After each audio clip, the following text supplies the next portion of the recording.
Boa noite. Graça e paz de Jesus. Vamos a mais uma roda de conversa. Hoje, dia 5 de janeiro de 2023. E o nosso assunto de hoje, baseado em Mateus capítulo 7, verso 12, é sobre a regra de ouro. Jesus, ele está chegando na conclusão do sermão dele. E agora, então, ele apresenta essa regra de ouro, que ele chama, ele coloca da seguinte forma. Eu vou ler em 3 traduções, na nova versão transformadora, na nova tradução na linguagem de hoje e na nova Bíblia Viva. Diz assim o texto: em todas as coisas, façam aos outros o que vocês desejam que eles lhes façam. Essa é a essência de tudo o que ensinam a lei e os profetas. Na nova tradução na linguagem de hoje, diz assim: façam aos outros o que querem que eles façam a vocês, pois isso é o que querem dizer a lei de Moisés e os ensinamentos dos profetas.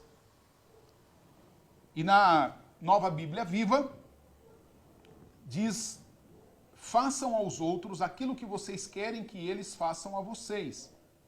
Isto é, em poucas palavras, todo o ensino da lei de Moisés e dos profetas. Nesse texto, nesta fala, nesse pequeno versículo, a gente não pode esquecer que ele está dentro de um compêndio todo que Jesus está falando, está dentro do sermão da montanha. Jesus aqui, ele está se apresentando nesse monte, chamada Monte das Bem-aventuranças. Se nós fôssemos aqui mais católicos, apostólicos romanos, nós diríamos que é o Monte das Beatitudes. Mas tanto as bem-aventuranças quanto as beatitudes é a mesma coisa. Tá? Jesus, ele apresenta as bem-aventuranças e a Igreja Católica denominou de beatitudes. E o que é bem-aventurança? Bem-aventurança é o presente que você recebe de Deus pelo fato de você se achegar a Deus, estar próximo de Deus. E a beatitude é a felicidade profunda daquele que desfruta da presença de Deus na sua vida. E essa alegria, essa felicidade profunda, ela só pode ser plenamente atingida na vida eterna. E para nós termos a vida eterna, nós precisamos estar em comunhão com Deus. Precisamos nos tornar filhos de Deus.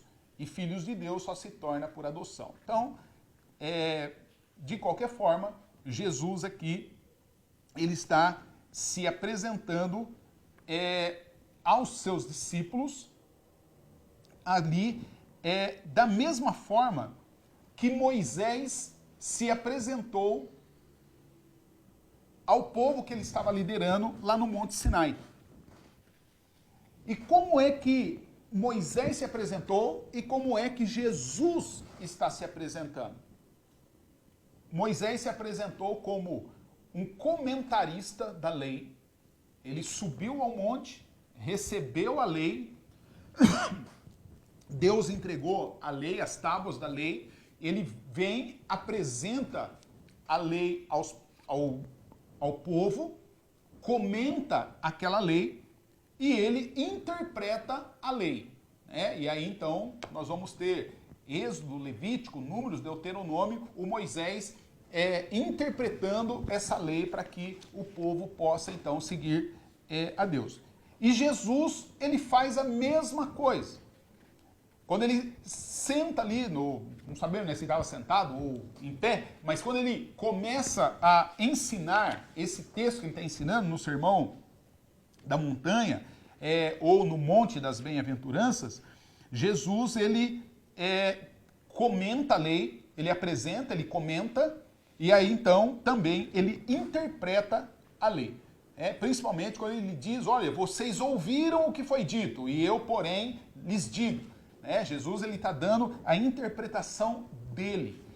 É muito interessante quando nós lemos os evangelhos, em especial o evangelho de Marcos. Marcos deixa isso fluir de uma maneira bem clara, que o Marcos diz que as pessoas que ouviam Jesus falar, quando eles se admiravam do ensinamento de Jesus, porque Jesus ensinava como quem tem autoridade, e não era conforme os escribas e os fariseus. Ou seja, a autoridade de Jesus vinha dele mesmo, ele não precisava embasar o conhecimento dele, a autoridade dele num outro escritor, num outro pensador, era ele mesmo quem falava e a autoridade vinha dele, e o Marcos deixa isso muito bem registrado e a admiração dos ouvintes de Jesus quanto a isso. Então Jesus ele conclui o Sermão do Monte com a autoridade de um legislador. Jesus ele não fala, olha, o pensador tal disse isso, o outro pensador disse aquilo, a religião tal fala assim. Não, Jesus ele apresenta aquilo como a autoridade dele, e ele é o legislador. E é do tipo, se você obedecer, você vai viver. E ao final do discurso de Jesus, então, ele propõe um resumo de toda a lei. E o resumo de toda a lei está aqui nesse texto que nós acabamos de ler. O resumo de toda a lei se você aquilo que você quer que o outro faça para você, faça você para o outro. Isso ele já veio falando em outros momentos nesse mesmo texto, mas o fato de que nós devemos tratar os nossos semelhantes exatamente como nós gostaríamos de ser tratados, não é um ensinamento original. Tá? Esse ensinamento que Jesus está apresentando ali não é um ensinamento exclusivo de Jesus. Jesus não chegou ali falando assim, olha, eu vou falar para vocês algo que até agora ninguém falou, é totalmente desconhecido. Não. O que Jesus está falando há ecos desse mesmo ensinamento no Talmud. O que é o Talmud? O Talmud é um comentário que os rabinos usavam, da lei. A forma como eles interpretavam a lei ali, ou estudavam a lei com base no que os estudiosos já vinham estudando, comentando.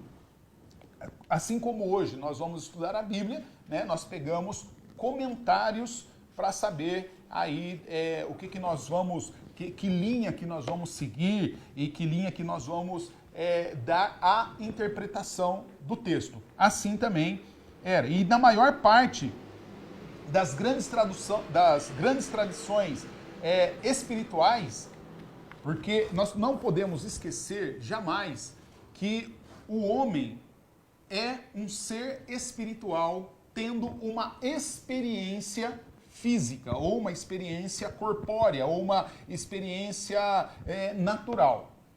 E devido ao fato do homem ser um ser espiritual, o homem é adorador. E o homem, então, sempre ele precisa aí de expressar, externar, desenvolver a sua espiritualidade. Então, essa regra de ouro já está incluída em todas as tradições espirituais, em todas as tradições de manifestação de espiritualidade. Agora, estabelecer um critério de justiça nas relações pessoais, isso transcende as religiões. Ou seja, um ateu, para ele conviver bem em sociedade, ele precisa saber respeitar o outro, ele precisa saber até onde vai o direito dele, até onde começa o direito do outro, quais são os deveres dele. Ou seja, qualquer ser humano precisa dessa situação. Então, não é preciso ser cristão para se tornar alguém ético. A regra de ouro, essa regra de ouro é uma espécie de ética de todos os relacionamentos humanos. A grande questão é se nós pararmos para questionarmos e nos questionarmos de maneira honesta, de maneira despida de preconceito, a questão é: por que é que você se relaciona comigo? Eu não sei. O que você deseja de mim quando você se relaciona comigo? Também não sei. A grande verdade é, eu não conheço as suas razões, eu não conheço as suas motivações, eu não conheço os seus questionamentos, eu não conheço as suas vontades, eu não conheço as suas demandas. E a verdade nua e crua é que pode ser, e é muito provável que isso aconteça, que eu jamais vá atender ou corresponder às suas demandas. Até porque eu não conheço as suas demandas. E pode ser que, de repente, você se relacione comigo com um monte de demanda, esperançoso de que eu corresponda, atenda, satisfaça as suas demandas, e pode ser que nem você se conhece e nem você saiba exatamente quais são os seus desejos, quais são as suas necessidades, assim como eu também não conheço os meus. É interessante quando Paulo fala, olha, não sei o que acontece comigo.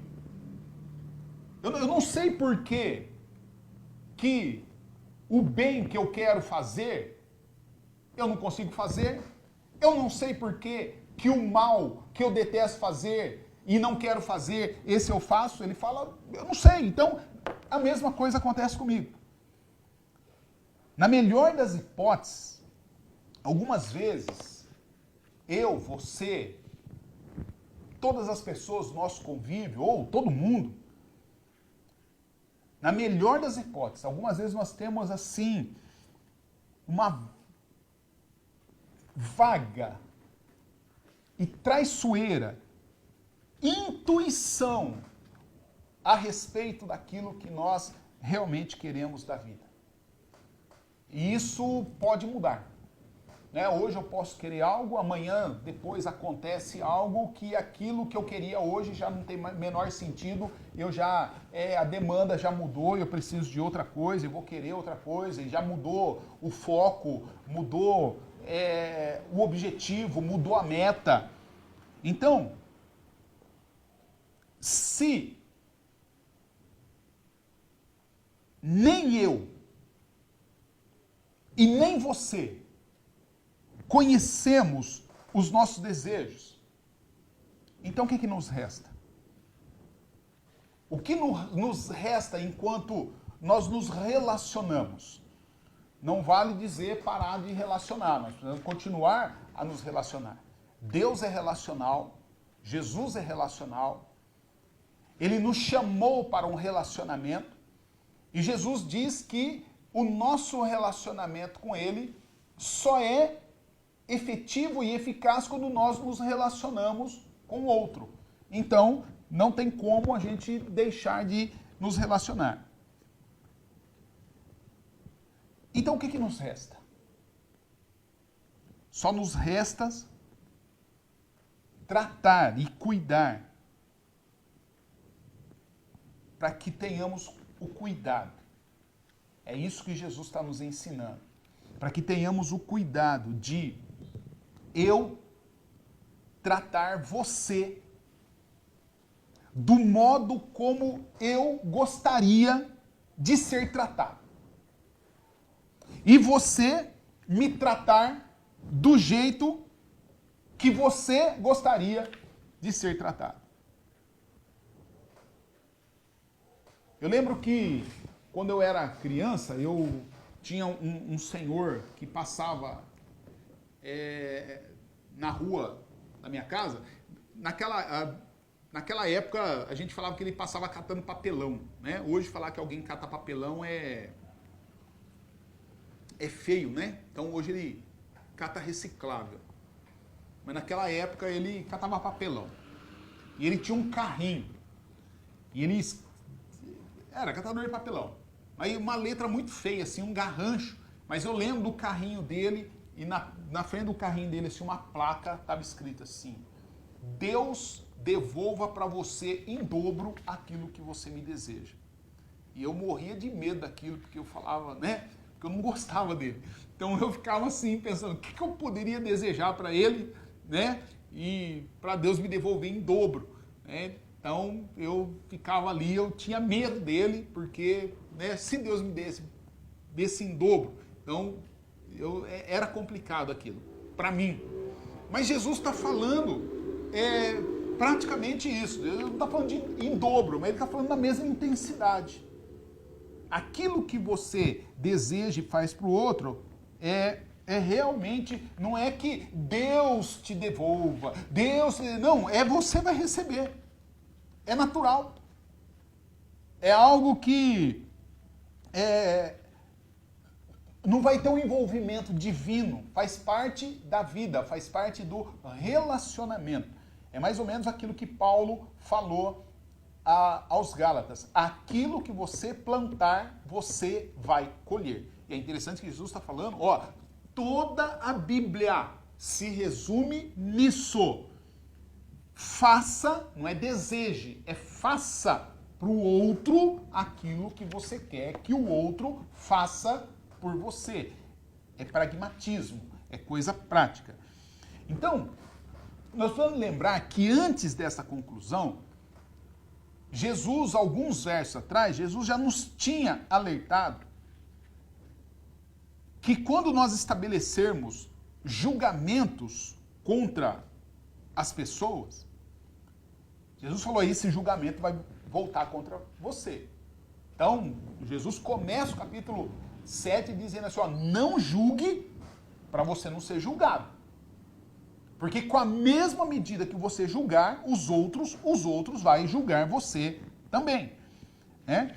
Então, o que Jesus está dizendo é que aquilo que nós recebemos das pessoas é eco daquilo que nós enviamos às pessoas. Se eu envio para o outro olhar, atos, sinais de bondade, de misericórdia, de compaixão, de graça, então provavelmente eu vou ser tratado com bondade, com compaixão, com graça, com misericórdia, com inclusão, com abraço, com acolhimento, com reconhecimento. Agora, por outro lado, se nós formos duros, juízes, implacáveis, e formos assim o tempo todo, comigo é assim mesmo, bateu, levou. Então, Jesus está dizendo, é exatamente desse jeito que as pessoas vão te retribuir. Se você construir um relacionamento com base na paulada, na bordoada, é exatamente assim que você vai ser tratado. Então, Jesus ele fala, olha, aquilo que o seu rosto transmite é exatamente aquilo que você vai receber de volta. E faz o teste. Olha para alguém e esboça um sorriso. É muito provável, é 99,9% de chance que a pessoa vai devolver um sorriso. E de repente nem sabe por quê. Agora olha para alguém de cara feia para você ver. No mínimo, o cara vai ver o que foi? Perdeu alguma coisa? É natural que isso aconteça. Então, querido, a consciência pessoal de cada um de nós é a nossa grande referência. Talvez a nossa única referência. E essa nossa consciência pessoal é o melhor critério de justiça para desenvolvermos e empreendermos e mantermos e conservarmos ou estabelecermos um relacionamento sadio. A grande verdade é que o critério mesmo é uma lei. E a lei é: faça para o outro o que você espera que o outro faça por você. Mas podemos resumir que somente pessoas cuja consciência é afetada, ou pessoas cujas consciências são afetadas pela lei, e no caso nosso, a lei de Deus, é que poderá expressar o caráter de Deus. Somente pessoas que foi afetada pela lei de Deus, pelo caráter de Deus, é que pode se relacionar com o outro de maneira saudável. E Jesus, nessa última parte do sermão, ele quer que nós nos relacionemos entre nós como pessoas saudáveis. Entendendo que Jesus chamou ali para si gente de todo tipo. Eu amo lembrar e pensar que naquele grupo de pessoas que Jesus chamou e está ensinando isso, ali tinha pessoas que queriam levar vantagem sobre os outros. Ali tinha pessoas briguentas. Ali tinha pessoas impetuosas. Ali tinha aquele que era considerado traidor do povo porque era cobrador de imposto. Mas ali tinha também aquele que era o salvador do povo porque matava aquele que cobrava imposto. Então tinha publicano, cobrador de imposto, tinha zelote, que era matador de cobrador de imposto, tinha microempresário ou empresário ali da pesca que tinha horror a cobrador de imposto também. E Jesus chama todos esses homens e termina o Sermão da Montanha dizendo, olha, é como se Jesus estivesse falando assim, ó, vocês aprenderam tudo isso, legal, agora vocês precisam pôr em prática. E como é que se coloca em prática? Vocês precisam viver juntos. Viver bem. Se relacionar. Relacionamento de amor. E é muito importante isso. E eu quero terminar lendo um texto que hoje me saltou assim aos olhos. Um texto que com certeza você já conhece, mas está em 1 João, no capítulo 1, no verso 7 e no verso 10. O João, esse João que escreveu isso aqui, ele estava lá quando Jesus falou essas palavras do Sermão da Montanha.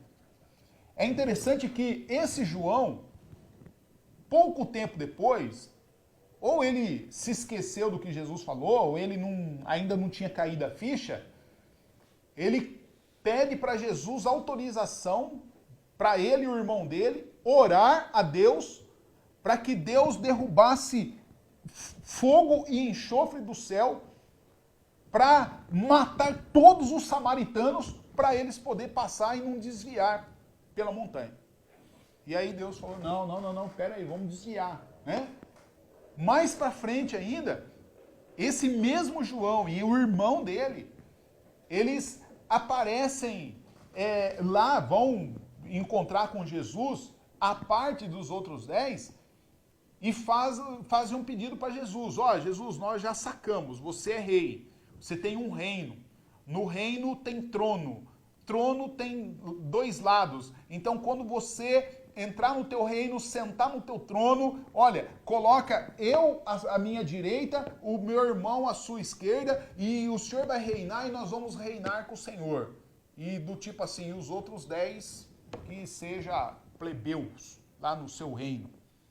E Jesus falou, você não entendeu nada ainda, João. E aí Jesus deu um apelido para ele, Filho do Trovão, ele e o irmão dele. É muito interessante que esse João estava lá. Mas agora, olha o que esse João falou. Agora caiu a ficha. Agora o João está amadurecido, está velho, já liderou, já apanhou. E ele chega à seguinte conclusão. E ele fala isso para nós.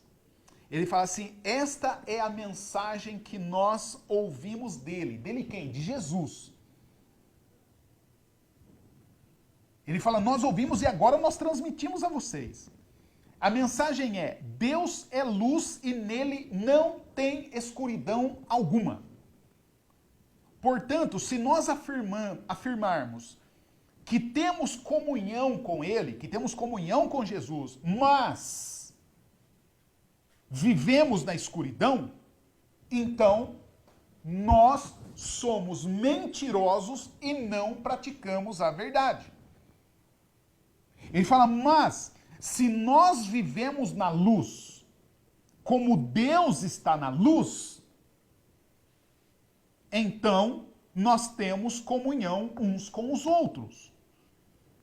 E o sangue de Jesus, o seu Filho, nos purifica de todo o pecado. Olha o que o João está dizendo. Olha que contraste com as coisas que nós ouvimos hoje em dia. Hoje em dia, o que nós mais ouvimos, eu recebo quase todo dia mensagem de crentes dizendo assim, olha, larga a mão de ser tonto, agora larga a mão de ser tonto, agora eu sou esperto, agora eu fui receber uma revelação de Deus, então eu quero mais que o mundo se exploda, eu quero que todo mundo vá catar coquinho, todo mundo vai para Portugal de navio, e porque agora eu vou cuidar da minha vida, porque Deus me chamou para ser feliz e não importa quem, então elimina todo mundo. Olha que contraste com a Bíblia. Porque o João vai falar assim, olha, se nós vivemos na luz, ou seja, se eu fui iluminado por Jesus, então essa iluminação, essa revelação que essa pessoa recebeu de que agora ele vai viver do jeito que ele quiser e que se exploda o mundo e ninguém tem nada a ver com isso, o João está falando isso aí é escuridão, porque esse negócio não vem de Jesus, porque o que vem de Jesus é, se Se nós vivemos na luz, como Deus está na luz, a prova, o único jeito de revelar, o único jeito das pessoas perceberem isso, o único jeito de evidenciar, inclusive para nós sabermos se nós estamos ou não na luz, é termos comunhão uns com os outros. Eu sempre chamo atenção para algo que para mim é estarrecedor, é horroroso, é assustador. Aquela pessoa que tem coragem de dizer assim: eu amo Jesus, mas eu odeio igreja. Eu estou bem com Deus, mas eu não vou às reuniões da igreja porque eu não aguento o outro. Olha o que a Bíblia está dizendo. Se nós temos comunhão com Deus, se nós estamos na luz como Deus está na luz, então a prova disso é, o que evidencia isso é, nós temos comunhão uns com os outros. E se nós temos comunhão uns com os outros, então o sangue de Jesus nos purifica de todo pecado. Ele fala, por quê? Porque se nós afirmarmos que nós não temos pecado, então nós estamos contando uma mentira para nós mesmos e nós não vivemos na verdade. Mas, se nós confessarmos os nossos pecados, Deus é fiel, é justo para perdoar os nossos pecados e nos purificar de toda injustiça. Mas, se nós afirmarmos que não pecamos, então nós estamos chamando Deus de mentiroso. E aí nós estamos mostrando, estamos evidenciando que não há lugar, não há em nós lugar para a palavra de Deus. Não importa o quanto você diz que é crente. Não importa o quanto você diz que ama Jesus. Não importa quantas canções gospel você canta. Não importa quantos hinos clássicos do HCC, cantor cristão, você cante. Não importa. O que a Bíblia está dizendo é, se você não vive em comunhão com o seu irmão, não há em você, não há na sua vida, não há no seu coração lugar para a palavra de Deus.